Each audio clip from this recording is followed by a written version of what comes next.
Hey everyone, I'm Melissa from Knitting the Stash, and this is episode 123 in the series. Welcome back to the yarn room. It's lovely to have you up here today. And yes, you are seeing a lot of Lopi yoke sweater because this is a tale of two sweaters part 2. So I have my Lopi sweater that I talked about last episode, which I knit out of Let Lopi yarn. And then as promised, I have the Weatherman, which is also knit out of Lopi yarn. And these were the two sweaters that I did the gauge sizing magic with. So we'll talk about that in this episode. I also have some new yarn in the Flock Farm yarn shop from Elena Miller-Terkule of Cactus Hill Farm, which is an awesome cross of CVM and Wensleydale. So we'll talk about the sheep breeds a little bit. So it's kind of an action-packed episode today, and I'm excited to share all of this with you. First up, though, I want to remind everybody that we are doing a CAL right now, an ongoing knit-along.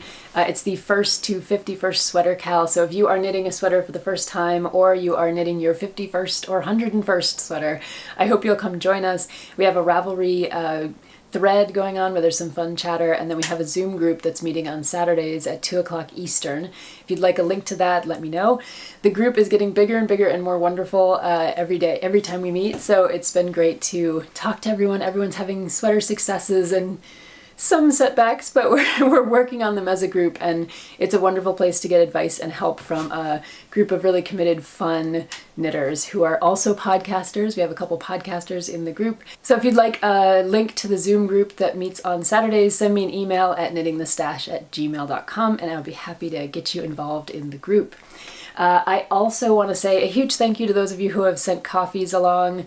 There's a little link down below, and it's just always really appreciated. So thank you to Jeanette and Joanna, Lucy, Dana, Suzanne, Susan, Lynn, Charity, Nicole, Celeste, and Erica. Huge thank you for supporting the podcast with your coffees that you buy. I appreciate it so much. So at the beginning, I also try to tell you where you can find me in case you're looking for me. And if you're new to the podcast, you can find me just about everywhere as Knitting the Stash. And that's especially true of the website, knittingthestash.com, which has all my classes, both online and the free ones over on YouTube.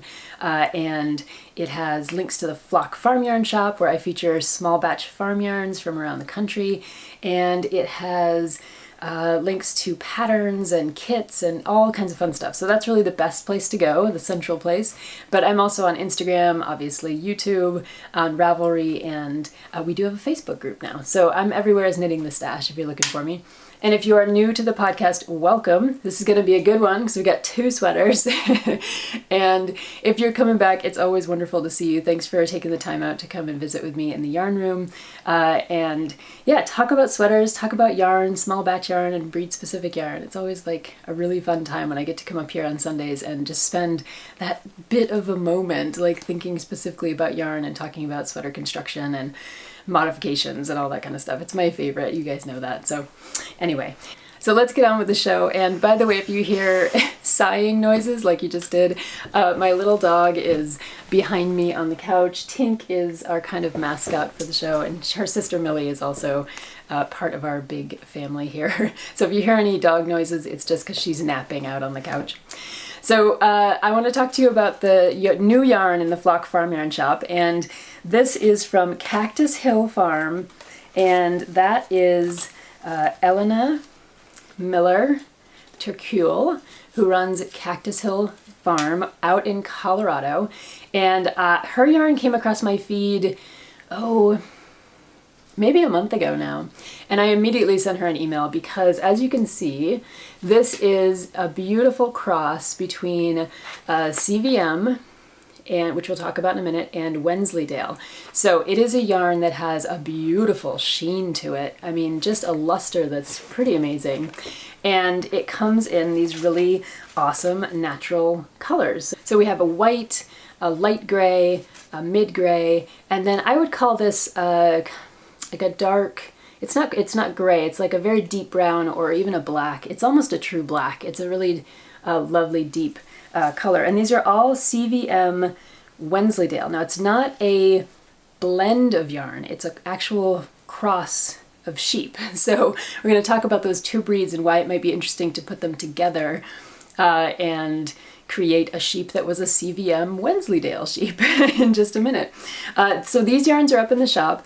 This is the CVM Wensleydale cross, and it is they're each about 200 yards for 3-ounce skeins, and I would say it's a DK going bordering on a worsted, like a light worsted to a heavy DK, and the white is going to blow out the screen because it is just so lustrous and beautiful, and we'll talk about that because that's the Wensleydale coming through. You can see in the light gray though that it is I believe it's a 2-ply. Let's see. Yes, it's a 2-ply, and you can see that it has a little bit of luster to it from the Wensleydale, but a lot of crimp and good boisterous kind of memory because of the CVM, which we'll talk about here. So we have these 4 shades of natural in the shop, which are beautiful. I'm going to set them aside. And we also have a light gray CVM merino cross. So this is going to be a little bit less lustrous because it doesn't have the Wensleydale in it, but it's a very soft yarn because it takes advantage of the properties of both merino and CVM, which are good next to skin yarns because their micron count is so great, and just they're just incredibly soft. So this is a CVM merino cross that we have in the shop as well in this beautiful light gray.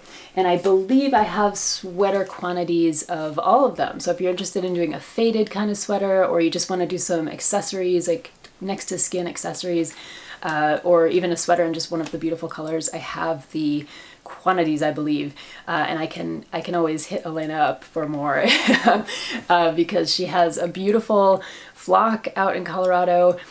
She's very into biodiversity, so her flock is very diverse.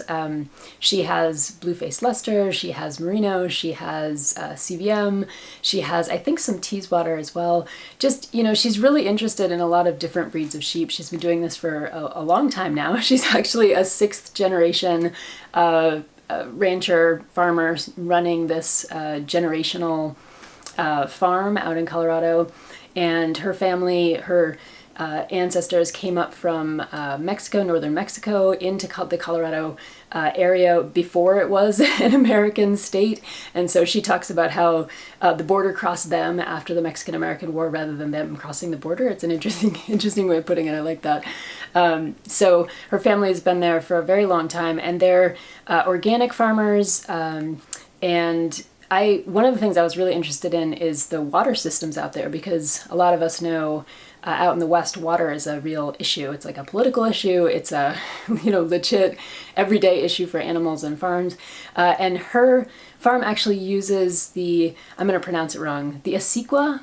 It's an Acequa water system. So it's the system of irrigation ditches that is used communally for water. So it's just she just has a really interesting setup out there because it goes back to these kind of ideas of working with the land, being organic, using water systems that work for the area that she's in. So yeah, it's been interesting getting to know her and to talk to her. It turns out we have Ithaca, New York in common because she came out here to do a degree at Cornell in international agriculture, and then ended up going back to her family farm and working there. So it's been great to catch up with her, and I'm really happy to have her yarn in the shop. Like I said, it's a beautiful cross of CVM and Wensleydale. So let's talk about breeds, and this is something we do on here quite frequently. I have my fleece and fiber source book from Deb Robeson and Carol Acarius, and I did a little online research too, just for the fun of it. So I was really interested to find out that California variegated mutants, or CVM sheep, are actually really closely related to Romeldale, that breed of sheep. And some would argue that CVM is basically just a colored version of a Romeldale fleece, but other people have argued that because they've been bred out and have focused more on the colored aspects of the fleece, that they are a separate breed. So there's some debate there. But the fact of the matter is that they're tied. CVM and Romeldale are tied together as maybe two sides of the same coin, shall we say, or something like that. So one of the things that happened apparently is they were selling Romeldale fleece to the Pendleton Wool Company, and according to the Fleece and Fiber Sourcebook, Pendleton only wanted to get the true white fleece. They didn't want any bits of color in there because that would mess up their maybe their dyeing process or the way that they were going to weed their blankets or whatever. So the people who were raising Romeldales, who started having some of these colored fleece characteristics, started breeding them out separately and then selling them to hand spinners, in part because the fleece and the fiber was fine, and a lot of hand spinners really liked the hand of the fiber and they liked spinning with it. So sometimes you'll see that distinction being made between CVM and Romeldale. I find the CVM, I've worked with CVM before in the fleece, and then as yarn, I believe I have. I'm trying to remember. There's so many sweaters and so many projects. I think CVM has definitely come across my path before as fiber, maybe not as yarn yet. And I found it to be incredibly crimpy and soft. It has a micron count, kind of similar to merino, not quite as fine as merino, but very close. It's kind of springy and soft and good for next to skin wear. So let me show you what the CVM Romeldale kind of fleece looks like according to the book here. You can see it has a lot of crimp to it, and not a too short staple length, but a shorter staple length. It's not a long wool by any stretch of the imagination. It's like a 3 to 6 inch staple length. And I think the fleeces weigh in somewhere around 6 to 15 pounds. So they're a smaller fleece, but a good size, like a decent size, especially for a hand spinner. So I found that the yarn from Cactus Hill has a lot of the properties of a CVM Romeldale, right? That's part of the cross. So it's springy and it has a good memory, and it's very soft. But it's crossed with Wensleydale, and Wensleydale is one of the long wools. Perhaps, they say that it's maybe the only breed that can be traced back directly to a single ancestor, which is a pretty interesting thing. And if you've never seen a Wensleydale sheep, I wish I had one in here. I'm gonna have to insert one. They are like adorable. They have these kind of small heads and these huge bodies, and they're just covered in ringlets. They look a little bit like a very large sheepdog or something, like just so much fleece and so many beautiful little ringlets on their bodies, but their heads are very small. So Wensleydale, as I said, is a long wool, and it comes from Teeswater. It's related to the Teeswater breed, and it is supposed to be one of the kind of best long wools because it doesn't have any kemp in the fiber, so it's just very clean fiber. You're not having to clean out hairs or anything else. Let me show you what the fiber looks like here, if I can get it to show. There we go. So both CVM, Romeldale, and Wensleydale come in different colors, so whites and blacks and grays, and that's where you're getting the interesting colors from the Cactus Hill yarn. I'm going to try to line them up in order here so you can see them. But you can go from a beautiful white to a light kind of gray to a mid-gray to a very dark, very deep saturated kind of black color in the range. And in the photos I put up on the website, I tried to give you a sense of that range. When you see them together, you can really see the individual kind of variation in the color, I think. And like I said, super soft because it has that CVM in there, but it has the luster of the Wensleydale. So it has a little bit of that sheen going on. So yeah, new yarn in the shop, CVM Wensleydale Cross and CVM Merino Cross from Cactus Hill Farm. So a huge thank you to Elena for talking to me, sending yarn, and I'm gonna put up, we have an interview all ready to go that should pop up this next week with Elena, so you can learn more about her interest in biodiversity, hear a hilarious farm story, a lamb birth story. I laughed out loud when I read her interview on that one, and hear a little bit more about the multi-generational farm that she's working on. So again, thank you to Elena, and I hope you enjoyed checking out this new yarn over in the Flock Farm Yarn Shop. You can find all the details at knittingthestash.com. Just click on Flock Farm Yarn Shop up at the top and go to the Flock, and you'll find this yarn along with all our other yarns. We have yarns from Utah and Montana, New Hampshire, Iowa, New York, Illinois. We're really trying to collect them all. So if you know of other small batch producers or you are one yourself, please get in touch with me at knittingthestash@gmail.com. I'd love to talk to you about your flock and the work that you're doing with different breeds of sheep, so we can maybe get you in the Flock Farm Yarn Shop and you can become part of the flock. So there you go. So as you can probably guess, I'm pretty psyched to have both my Lopi sweaters here and to have had a successful experiment with the tale of two sweaters. If you're interested in hearing more about the sweater that I'm wearing right now, this is the My Lopi sweater. That's what its name is, by Sweater Freak. I talk all about it on episode 122, which is the Tale of Two Sweaters Part 1. It's getting confusing here.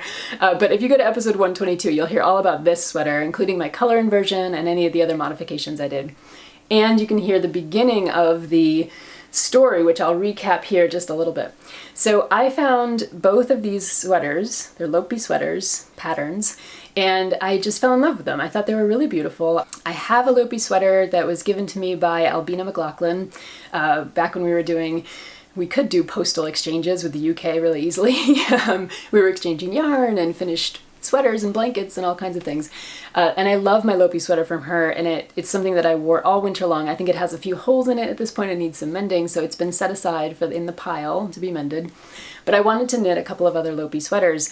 They're incredibly warm. They are hard wearing. Oftentimes it's outerwear, so you'll see a lot of Norwegian, Icelandic sweaters knit out of Lopi yarn because it's great for being outdoors in the snow, for skiing, for all kinds of fun stuff.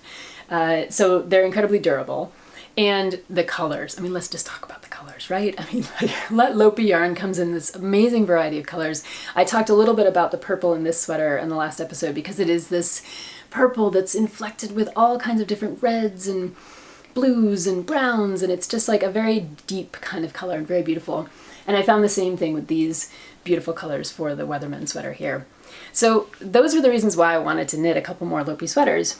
But I figured as long as I'm knitting one, why not knit two? And both of these sweaters had the exact same gauge. Of course, it makes sense. You're using the same yarn, probably the same needles, and actually, in my case, the exact same needles. So the gauge was going to be the same, but the patterns had very different sizing. This one was sized down, and to create a sweater that had a lot less ease, but it had size-inclusive sizing from, the 30s up to the 60s, I think. This one had been sized up because there were only 3 broad sizes. I think there was a small medium, medium large, and medium extra large, something like that. So this one had more of a range of size, but was meant to be worn with more ease. I hope that makes sense. So I wanted to see if I could come up with kind of the perfect Lopi formula for me. And that way I'd have those numbers so that I could create my own Lopi sweater or knit other Lopi sweaters and know what my stitch counts needed to be around the bust or for the arms or for, the depth of the yoke or something like that. So I sat down with the patterns, I mucked around with the math, and I came up with a stitch count that was kind of in between.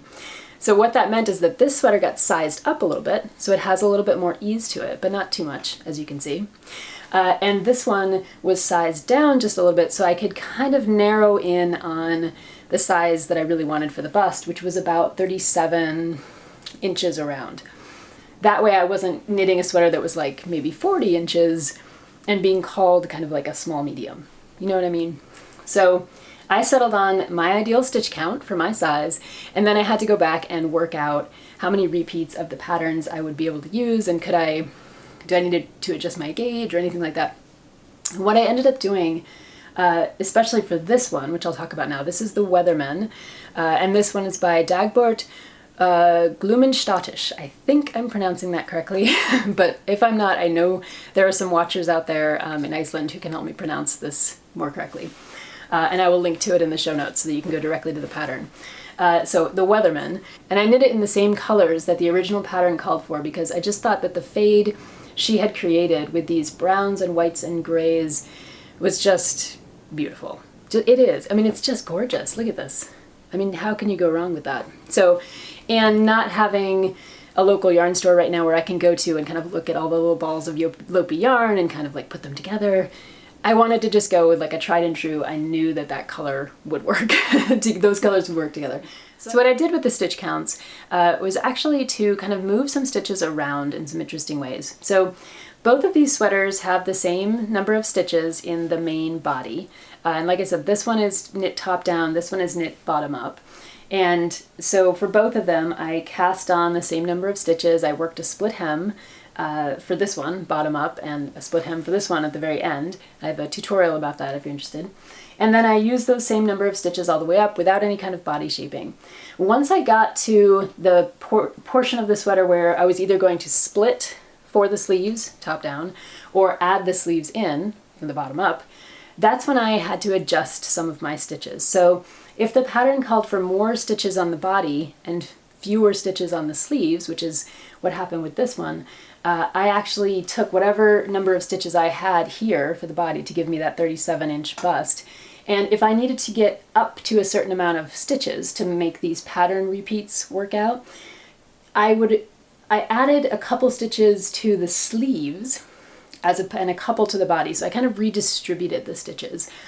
And you can do that by looking at these patterns and thinking about the total number of stitches that you're expected to have in the pattern at any certain point. So during the body or during the yoke. And then you can always adjust those stitches just a little bit. So in this case, like I said, I think I needed more stitches because this particular pattern repeat is 16 stitches wide, and so you don't have as much room to play. And so I would put a couple of extra stitches on the sleeve if I needed them, increases on the sleeve versus increases in the body. And that kind of redistributed the extra stitches that were needed. And I think it was like 4 or 5 of them. And that way, not all of the extra eases in the bust, it's kind of distributed around the sleeve and the bust area so that you're not dealing with like a floppy center part or a floppy sleeve. It's just a way of, if you're going to continue in the round and you have a pattern repeat of X number of stitches and you need a total number of stitches, those stitches don't always have to be distributed the way that the pattern tells you to. So especially if you're dealing with something like 4 to 6 stitches, you can redistribute them to different parts of the upper yoke and kind of spread the whole thing out just a little bit. So that's what I did with this particular sweater. One of the major modifications was just that, because I didn't change my gauge and I loved the color combination as I talked about before. So I was able to knit the sweater using all the increases and everything else, but just adjusting those stitch counts at the bust so that everything would work out pretty well. The other modification I made on this one, aside from the split hem and the adjusted stitch counts, is that I changed the upper collar. I think, to bring it in a little bit close here, you can see it's very plain. It's a very simple rib, and it is different than what the pattern calls for, because the pattern calls for you to create something like you have on the sleeves with you change different colors to create a kind of extra little bit of contrast up at the top with your coloring. I didn't like that. I actually knit it according to the pattern the first time, didn't like it. Then I knitted it a different way and took out the color and didn't like it. And then I added an I-cord and I didn't like that. I think this was the 4th iteration of the collar. And I really quite like the way this turned out. It sits a little bit more open, kind of like this one does at the top. And I thought it was kind of nice to just stop with the brown, with the brown main color, because it doesn't take away from the patterning that you have on the rest of the yoke. So with the extra white at the top, I just felt like it was kind of drawing your eyes in 2 different directions. It's kind of fighting for prominence. So I like the plain brown that I worked with there. Now, one other major modification I did to this sweater is that I cast on my sleeve stitches provisionally. And I've talked about this before with the Kate Davies Carbeth sweater, where I also cast on the stitches provisionally for that one. That one too is a bottom-up sweater, and when you get to the yoke, you're supposed to stop, put everything on hold, and then knit each of the sleeves, and then join everything together. Now, it's a very typical bottom-up sweater construction. It's just not my favorite way of doing it, in part because it's sometimes difficult to get your sleeve length just right. If you're, I don't know, I just find it a little bit difficult and troublesome to get my sleeve length correct. And once I add those sleeves on, it can get kind of awkward. If you've ever done this with a yoked sweater or the raglan, when you add those sleeve stitches on, it just gets a little bit awkward for a while. So I just wanted to try this provisional cast on for a second time, and I did that with this particular sweater. I made a tutorial about it this time, so if you're interested in that technique, there's a tutorial up on YouTube on the channel. And as you can see, it turned out really well. I'll try to turn this guy and bring it close. You can see there's no puckering or, different tension going on between the colorwork and the sleeve. So that provisional cast on allowed me to cast on those extra stitches that I needed for completing the yoke, work up and finish the yoke, and then come back to those stitches, pick them up live at the bottom of the provisional cast on, and then knit the sleeves down. And that way I could try on the sweater as I went and make sure that the sleeves were the right length for me. It's just one of those things I like doing. I like top-down sleeves. So there you have it. If you like bottom-up sleeves, if you like portability, if you like different kinds of things, as I've always said on these podcasts or any of my advice is always like, go with what you like and what you know and what you're comfortable with. But it's nice to know that there are other techniques out there in case you wanted to switch things up and change things around a little bit. So yeah, provisional cast on for the sleeves, and I think it worked out really nicely, and adjusted stitch counts. So in the end, I have two new Lopi sweaters, both knit in the same gauge, both fit me just right, and neither one was a size that was offered in the pattern. They're both adjusted to my own sizing, but I didn't have to lose the patterning or do a lot of really difficult math or adjusting for the yokes, because I was able to redistribute, in both cases, redistribute any of the extra stitches that I needed for the yoke as I was getting up to the yoke and putting on those sleeve stitches as well. So it's just a little thing I did. I'm sure other people have done similar things or different things when they're trying to adjust sweater sizing. One of the things I was really interested in with this experiment is the fact that it's a little bit faster to knit sweaters when you are working in a same gauge and working with the same yarn. And it's one of those, if you're someone who doesn't like sweater knitting because you feel like it's a little bit slow, you don't like swatching, all those kinds of things, this can be a good project because you don't have to swatch twice. I swatched once for both of these, and I was able to create sweaters that I was sure were going to fit because I had not only done the math on the pattern to figure out the adjusted stitch counts, but then I had knit this sweater, so I had a huge gauge swatch that I could check, did my math actually work out? And yes, it did. But if it hadn't, then I could also make adjustments going into the second sweater. So in that case, you would have a first sweater that's like middling. Hopefully you'd have a good one, but it could be middling. And then you'd have a second sweater that just fits you perfectly. So I don't know, for me, it's a fun experiment, and I kind of want to knit like 10 more Lopi yarn sweaters in this gauge because I feel like they do go pretty quickly. They're beautiful, they're durable, and both these patterns were really beautifully written patterns and really just thoughtful constructions. I love the difference that you can get here. Like this one is so much more geometric and kind of modern and folksy at the same time. The styling of this sweater is a little bit more of a 1970s kind of look to it, maybe because of the colors, maybe because of this slight ways that the yoke kind of sits with this geometric pattern. I'm not sure, it's just there's something about it that screams like really cool updated 1970s aesthetic to me. And then this one is very subdued, kind of feminine, more of what I'd expect with a kind of like less geometric, more curvy kind of pattern to it. And I love that you can get both looks from a single yarn with a couple of different patterns that have the same gauge. It's just really cool to me, especially because this one was top down and this one was bottom up. And even in that case, you can make these adjustments and end up with two really cool sweaters that you love. So I consider this experiment to be a success, and I'd love to know if any of you out there are doing similar kinds of experiments, whether with Lopi yarn or any other yarn. I think anytime you're using the same yarn for a couple of different sweaters, you get to know it better. You get to experience it, and you get to think about the colors and the gauge and the way that it wears and all of those wonderful things. So I'd love to know about any of you knitting sweaters in the same yarn or doing a sweater experiment like this one. So hit me up in the comments or feel free to send me an email. I love getting your messages. So yeah, I think the Tale of Two Sweaters worked out just fine. And I will see you in a couple of weeks.